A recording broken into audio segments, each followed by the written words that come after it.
Oils, swords, cyclones, mighty ducks, just a few of the names who have been associated with the Cincinnati Gardens over the years.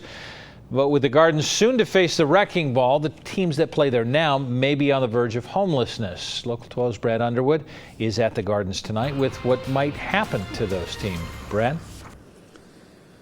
Well, still a lot of unanswered questions for many of these teams. Brad, here at the Cincinnati Gardens, it is home to more than 12 teams. Most of them are hockey teams. You talk about high school athletes in the Greater Catholic League, the GCL. It is home to 4 of those teams, both varsity and junior varsity teams. And the idea of the Gardens being demolished, very concerning for these teams, their schools, as they do not know where they're going to play hockey next year if this building is torn down.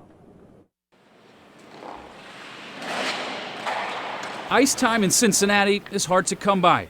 Overlapping schedules and a lack of rinks puts bladed sports at a disadvantage. And if the Cincinnati Gardens is demolished, 2 of the few ice rinks are gone forever. If it were to close before this season plays, it would devastate high school hockey. Ken Handley, now retired, was LaSalle's hockey coach for 14 years. His team and the other GCL teams called the Gardens home. If it's gone, Handley's not sure high school hockey survives. There is not enough ice in this area to support the teams. So there would be many teams folding their tents this year. They would not be playing. Plus, the rink is booked. Lessons and camps fill the day's hours.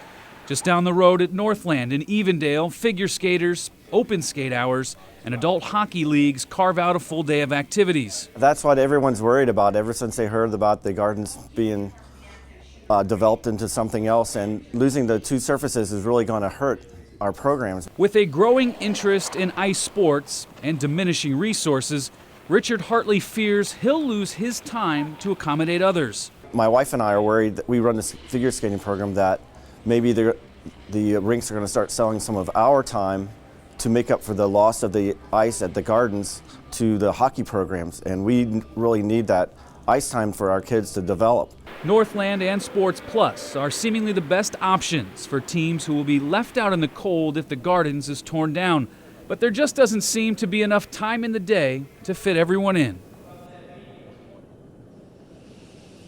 In addition to the high school teams, Xavier University's hockey team also plays here, as well as the Thunder. They're an amateur league hockey team. And, of course, the Roller Girls. And right now, no plans have been announced on where any of those 3 teams would play their games if this building comes down. Reporting live outside Cincinnati Gardens, Brad Underwood, Local 12 News. Brad, thanks very much. Well, the sale isn't yet final on the Gardens. The Port of Greater Cincinnati Development Authority, though, expects a closing on the property in July.